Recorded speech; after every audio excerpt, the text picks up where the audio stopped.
I do my own consulting. I've been around the block in many corporate iterations at all levels in supply chain, and I've had multiple clients. So there's very few industries that I haven't seen and haven't done anything with.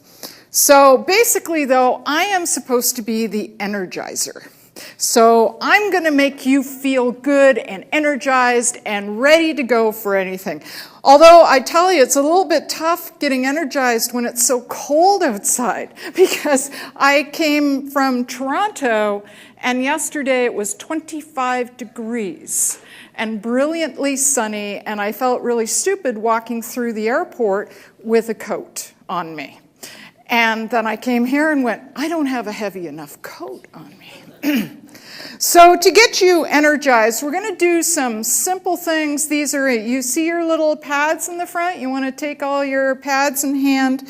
And these are not tough questions, but we're going to ask you to answer. Just read quickly. I'm not going to read it, and then answer, and then we'll go on to the next one, and then we'll talk about it. So the first question is this one. Please press your buttons.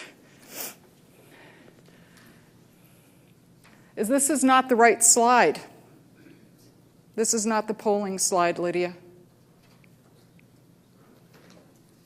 This is not the polling slide, Lydia. Anyways, okay. So let's put up our hands. 0, 1, 2, 5. No, okay, we'll go back to it. There we go. Okay, so 2 got the highest here. How about this one? Quick answer. A, B, C, all of the above, none of the above. Okay, so I don't know if you got the polling. Anyways, that's technology. It works and it doesn't work. So, number 1, let's go back for a second here. How many, did Moses really take animals on the ark? I seem to recall him as that, tablet guy, the commandment thing. And this is typical. So the right answer for those of you who did 0, give yourself a pat on the back because you were actually awake this morning and had enough coffee. A bird in the hand is worth less. Most hands went up for 2 in the bush. It's a bird in the hand is worth more than 2 in the bush. It's not worth less. So there you go, 51%. And then the ones who said none of the above, the ones partridge in the pear tree, you're just thinking about Christmas already. So why do we do this? It's because we filter things out. It's the process of scotoma. It's a technical term, but basically it means locking out of our environment anything based on our past experience. So we're used to seeing animals on the ark, and we forget about Moses being there. We just see ark. We see a bird in the hand, and we don't read the rest of it. If you put your hand up like this and you look through your fingers, you think you're seeing the whole thing, but in reality, your brain is just filling in the gaps. So when you think of how many things you take for granted just because you're not reading it properly or whatever, that is basically where we come down to supply chain. You see, there is a segue. And when you consider supply chain and the history of supply chain, basically, originally, supply chain is a relatively new term in regards to incorporating everything. But years ago, it was, you had materials management. That was actually further on the evolutionary change. It was warehousing, trucking, maybe purchasing. Maybe you had some inventory in there. A lot of them were separate. They weren't part or considered part of the supply chain. Inevitably, we have now advanced up to the point, and for me, supply chain is everything from the time the client has a need to the time that client is invoiced. everything in between, which basically means everything you do. But because of the evolution and the fact that many people still see us either as warehousing or transportation, they're the guys down in the back office, they get kind of grungy, or they're the police because of procurement and they're just nasty people and I can negotiate things better for myself. Because we've gone through that evolution, we haven't yet actually educated people on that evolution. And we haven't marketed ourselves in that evolution.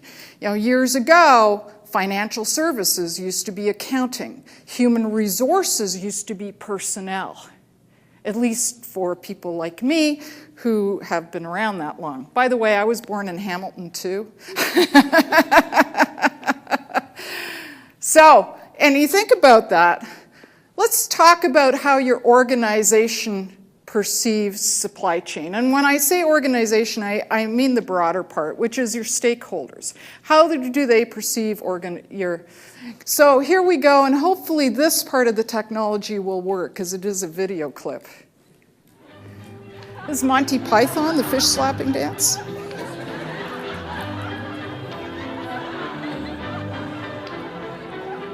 There's music that goes along too, but... So Michael Palin, who had the little fish, that's us supply chain people going, listen to me, listen to me, listen to me, I'm here to help. And John Cleese has the big fish who says, yeah, get out of here.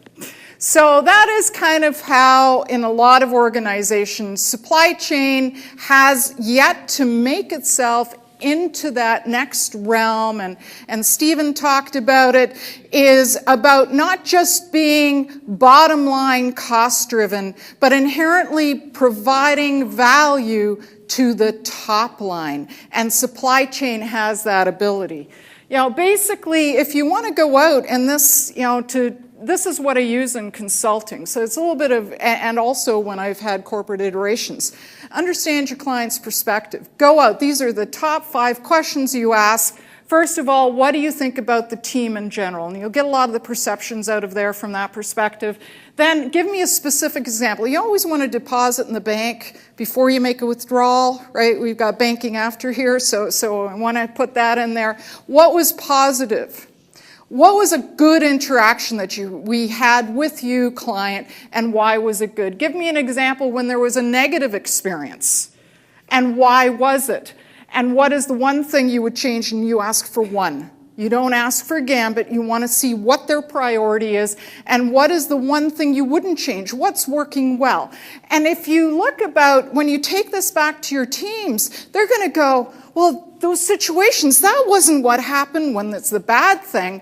What they're going to say, but we did this and this and this, but did you let them know? It's their perception that counts. It's not the reality often, and it's how you've actually positioned it and marketed it, and I'll get to that a little bit later, but it's about how you are perceived, and perception is the reality. How do you and your team perceive the supply chain and your group?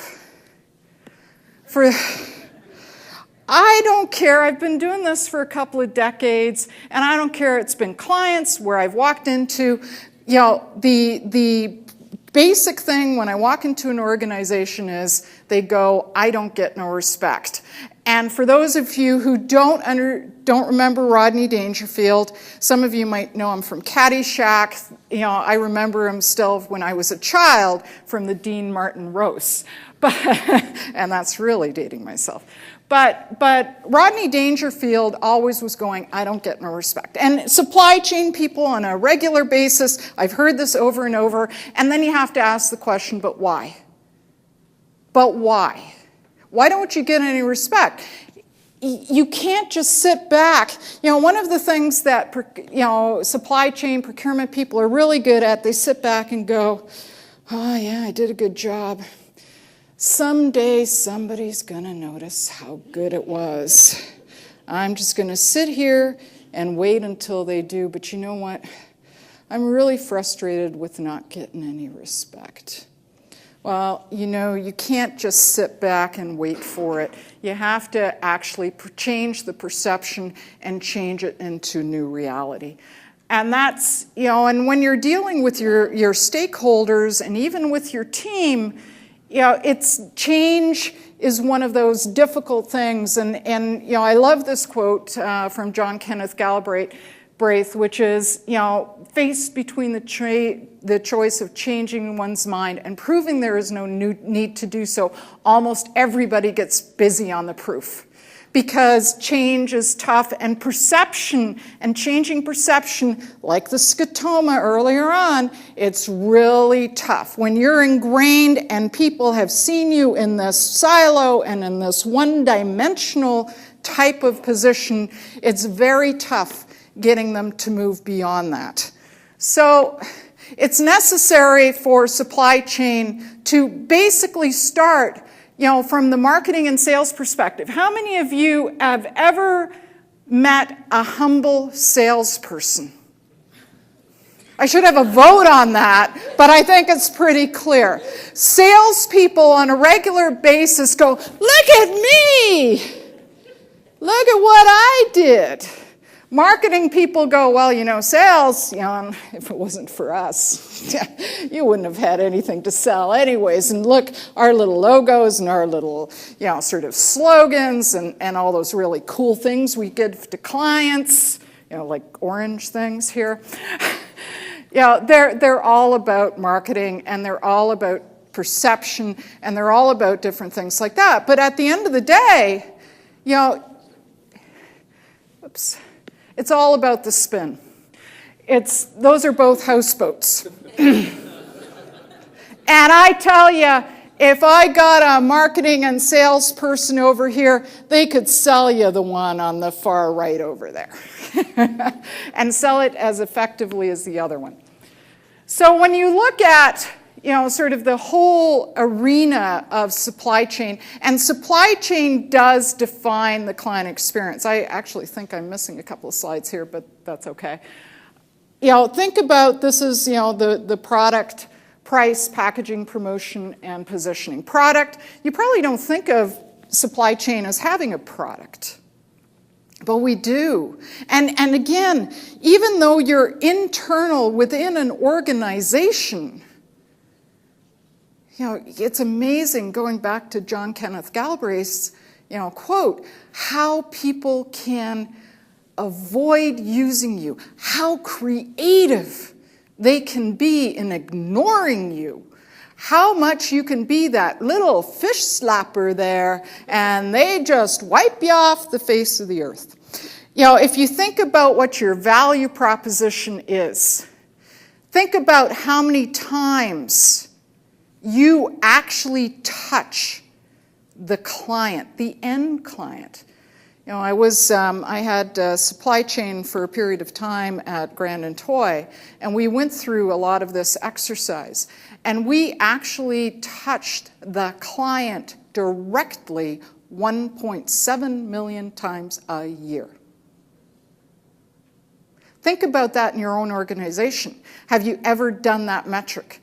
It was amazing when you take it to sales and you go, how many times have you been to see your clients? I bet it's not 1.7 million times.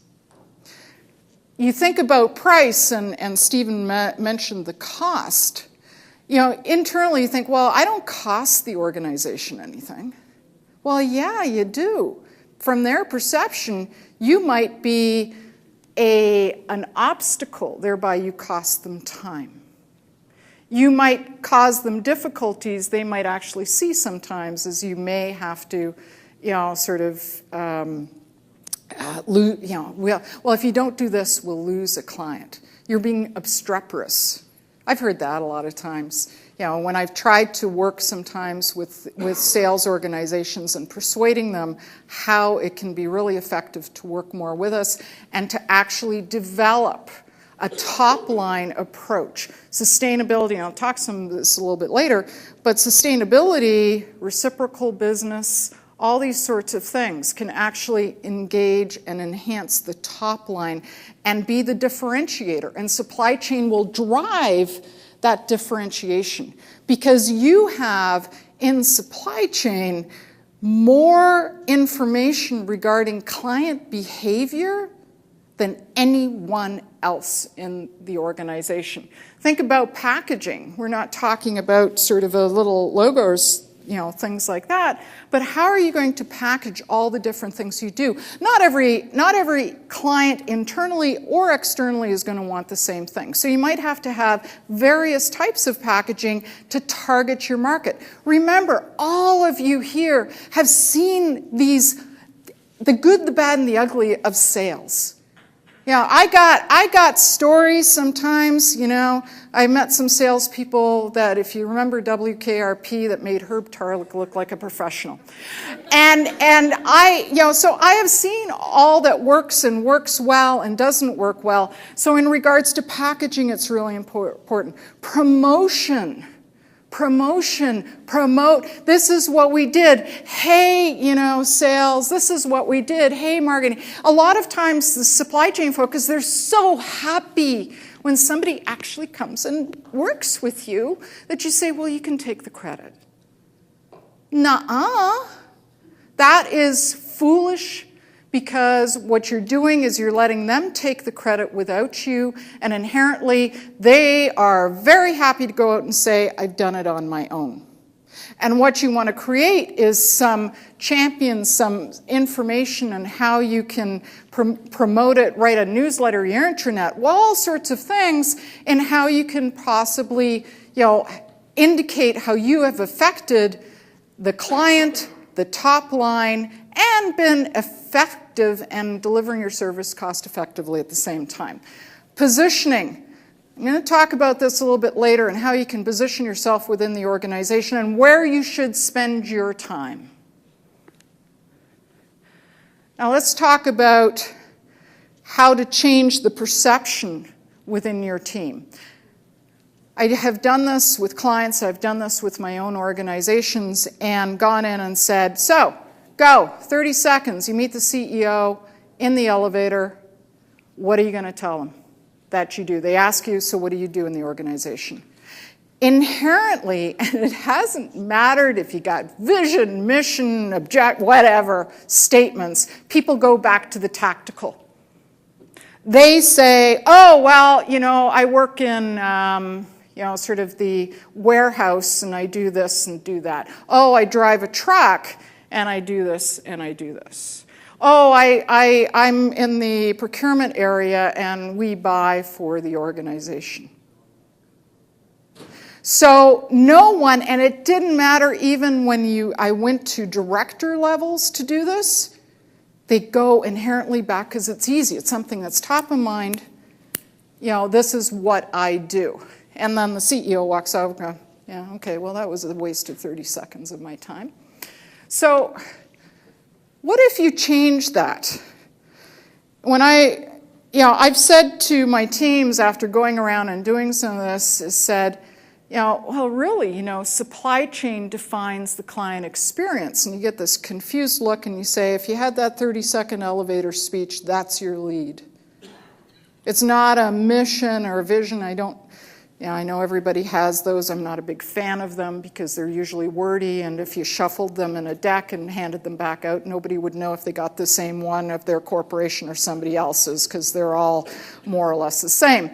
But if you say supply chain defines the client experience, first of all, if you say that to your team, it's easy for them to remember. You see their shoulder go up. It's like, oh. Then it comes down again and say, how? Well, you say, well, if you're a picker in the warehouse, whether the order is right or not right is really important to the end client. If the delivery is damaged, or you have a smile on your face and you engage with the people there, you're defining the experience. And Stephen mentioned earlier today as well about the experience. If you have a stock out, that defines the client experience. If you're in procurement and you've gotten a bad quality product, you haven't been innovative in your approach, you define the client experience is bad. If you're sustainable in your approach, you're helping the client significantly in how they do it. Remember, at Grand Toy, 1.7 million times a year, we touch the client directly and change their perception. So sales may be out there and be the quote-unquote revenue-generating arm, although I will also argue that supply chain working effectively with marketing and sales can be also revenue-generating. But at the end of the day, supply chain is the client retention arm. I don't care how many times sales goes out there and say, look how good we are, look how good we are. If supply chain is not effective in your organization and is not innovative and doesn't create a client experience, then the client, no matter what, will leave, no matter how much sales promises them. So think of that within your group. Go around, ask them a 30-second elevator speech. I have done this dozens of times, and it's constantly the same thing. People go back to the tactical, and nobody says the same thing. And you want them all to feel part of the same group. This is where I was talking earlier about targeting and positioning. This is how you should spend your time. If you look at with your internal clients, and sales and marketing and all those sorts of stuff, and the revenues and impact and customer satisfaction, what happens if you look at how we actually do spend our time, we really like to spend it down here with the puppy, because the puppy likes us. We have high customer satisfaction. It's not a lot of work, and when we're having a bad day and we're kind of looking at it and kind of going, oh, well, we'll go see the puppy, because the puppy will have unconditional love for us. We spend often also a lot of time with the squeaky wheel down at the bottom. The ones that, there isn't a lot of, impact to the business in general, but they're God, you want to avoid, you see it on call display, you want to avoid it. They're the ones as well, they send you an email, and then 2 seconds later they pick up the phone and call you saying, did you get my email? So we end up spending an inordinate amount of time with the ones where we can't actually impact much, and they're going to hate us no matter what we do. But we don't spend enough time up here. Now, if you look at, sort of where you have can get high client satisfaction, those are the stars. So you have high impact, and generally don't hate you that much. They kind of are open to hearing from you and listening to you. And again, depending on how you've now put your value proposition together for them. Those people in the high quadrant can be your champions. They're the ones who can start talking to the ones who may be a little bit low on client satisfaction, but start pulling them over and getting them over. And you should spend a lot of time over in that low client satisfaction, finding out, use what I originally said, about finding the 5 questions to find out what your client experience is, and then you can actually start working and bringing them over into the high. The biggest satisfaction is when you get the low customer satisfaction where you possibly have the high impact over on the side. I'll tell you a quick story. When I was, I had procurement for a number of areas at EDS, which no longer exists, but it's now part of HP. It's Information Technology Services. And when I came in, it's like I come in bouncy and I do all this and I walk around, and there was a guy who was EDS but at the GM client, and he said, whatever, we don't use procurement, we never will, get away.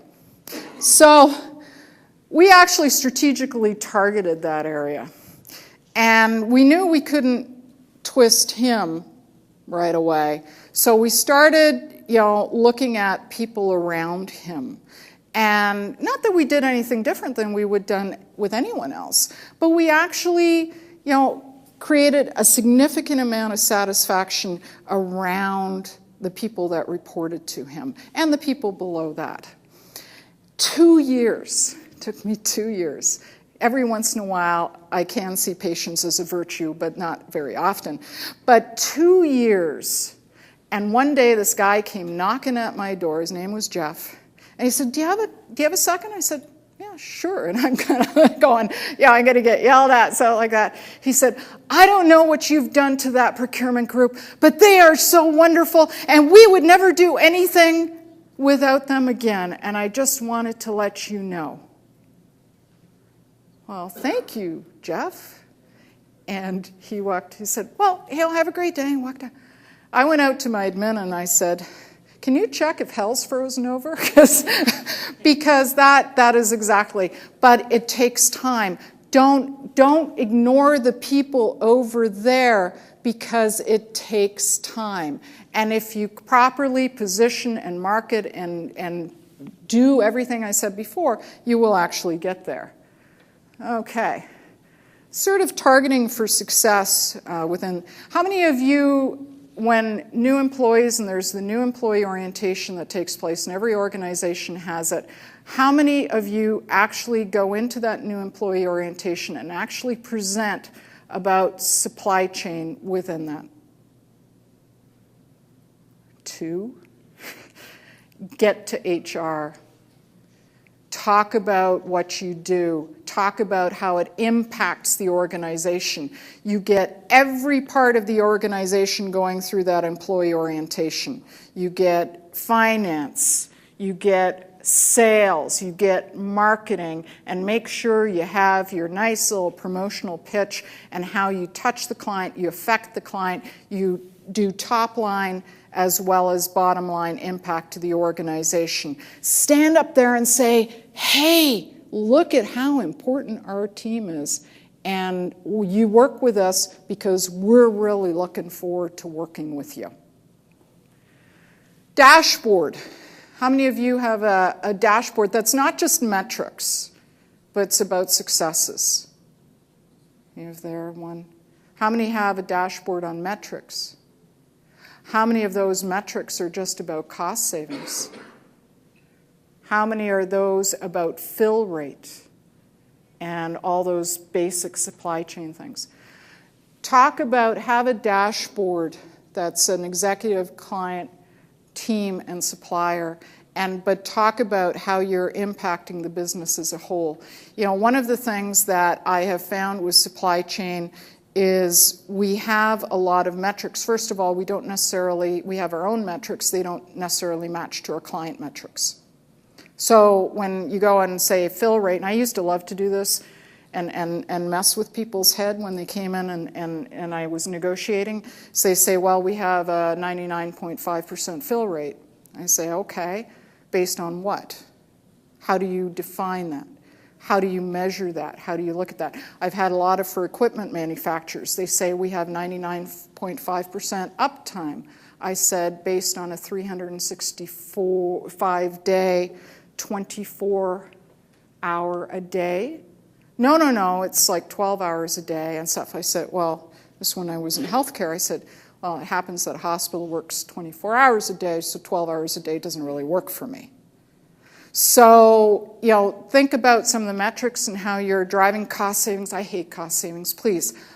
Shoot me. That is the albatross around the neck of supply chain procurement and everything else like that. Cost savings are a dumbass metric. Sorry, they might be taping that, but it's a phony metric that makes because I can throw at any cost saving. And I'll match, statistics lie, and you can make statistics do anything you want. And I love playing with statistics and making them say whatever I want. So I said to my boss once, I said, I don't care, just give me a measure. I don't care, I'll make it, because I can play with the stats. Your stats should be how you're affecting the top line more than the bottom line, and how you're affecting the business as a whole, not this cost saving, because it doesn't help you much if you work with a toy company and your supplier, like Mattel did, ends up with lead paint. that was probably driven on a cost savings metrics, and it doesn't really work that well. So I hate cost savings. I've never asked people to do cost savings in my own thing. Customer feedback, experiential ongoing. Years ago when we didn't have nice things like email and stuff like that, I created a little Hey Patricia card throughout the organization. I dropped it everywhere and it said, Hey Patricia, I am exalted, you're awesome, I'm really pissed off, and I never want to see you again or your team again. No, but what you want to do is you want to get at the perception before the perception comes reality. And there's the old statistic of, if you have a complaint, you tell 20 people. If you have a praise, you tell 2. So what you want to do is you want to get at that. Make sure that you're dealing with the perception, because the perception is not usually the reality, and move forward from there. So, have a speaker series. We all have suppliers. We have things like today about the emerging trends, things like that. Start talking about that. Have people come in, not salespeople selling stuff, but people coming out and talking about emerging trends, marketing trends, things like that. You guys are on the edge of everything that's happening in the marketplace. Use it, educate, and then have people come to you and say, hey, those supply chain people, they really know what's going on in the marketplace. Develop a gaggle of champions. I talked about this in the positioning. You can't, it's always nice when you go out and say, hey, I'm really good. It's nice when somebody goes with you on that journey and substantiates it, and you write about it, and it's not just about you. I mean, I can say, hey, I'm really good, and then somebody says, no, you're not. That doesn't happen often, I wish to point out, but reciprocal business, it is real. We have to deal with it. You can do it effectively, ethically, and everything else like that. But how many of you have a supplier customer dashboard, which identifies who not only your suppliers are, how many are customers, and how many are not? Work with your sales team to see about how you can approach those who are not, and make sure before you send out an RFP or you look at changing suppliers that you actually check to see if they're a customer. And once you do that, then you can actually effectively move forward. You can, again, you don't have to give people the business. This is what I say is, when you're dealing with a potential client or even someone who is a client, you say, well, we would never expect you to give us the business just on the merits that we're nice. We're giving you the opportunity to compete and compete effectively. But you have to look at the metrics as how much profitability are they bringing in? Not revenue, but profitability. Supplier diversity, I'm a big fan of supplier diversity. I don't know how much a lot of organizations don't get into it. It was very prominent in the US, but I have been the chair of the board of the Canadian Aboriginal Minority Supplier Council. I'm involved with We Connect, which is the women-owned business group in Canada as well. But supplier diversity is really emerging very quickly in Canada, and in the US, it's more or less government mandated, but in Canada, it's becoming quite prominent, and a lot of your clients and potential clients are supporting this now. And again, it differentiates you, it moves you up the scale. Sustainability, you don't have to create the NASA space shuttle when the Volkswagen will do. So just a quick story, because I'm running out of time, but when I was at Grand and Toy, they had been messing around for a long time with trying to find a returnable box. And, I scratched myself on the first one. I said, you got to get something else, because I'm the idiot test, right? And inevitably, they came up with this really cool concept, working with a supplier that was a stackable box. The corrugate cost almost twice as much as a regular box, but you could get it back 10 times. We barcoded it. We could actually track effectively who was bringing back, and then actually go to our clients and say, this is how much you've saved in this whole thing. We changed our in corrugate requirements. we changed our delivery metrics because we went to clients and said, do you really need it next day, or is somebody going to die if you don't have a pen? You know, and again, sort of changing the behavior and demand shaping, you know, in regards to that. Do external articles and presentations like in forums like this. When somebody else thinks you're really good, you know, and you can say, look at me, you know, I've been at this, I presented here, I wrote this article. Targeted newsletter within the organization, intranet. I am appalled at how bad most intranets are for supply chain. They're not your marketing, they're not your sales, they're kind of like, this is who we are, this is what we do, and this is how you can get in contact with us. There's very little in there about clients, suppliers, and everything else like that. Exchange program within your organization. You know, have somebody, second somebody into your area for 2 weeks, 3 weeks. Sales is really good to get in there because they get a really good idea, marketing as well, and then move forward from there.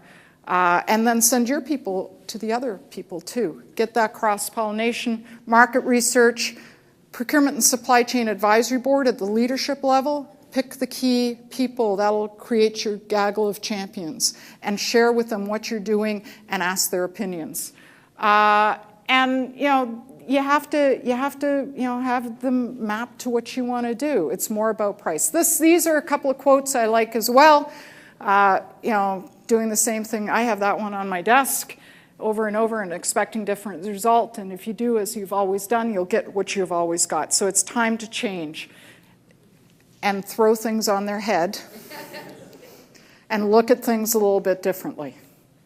So remember, supply chain defines the client experience. I think if you really sit back and you think about how your organization impacts everything along the way and how your business does, how you can differentiate yourself, how you retain clients, how you can affect the top line as well, I think you'll see that. So anyways, thank you.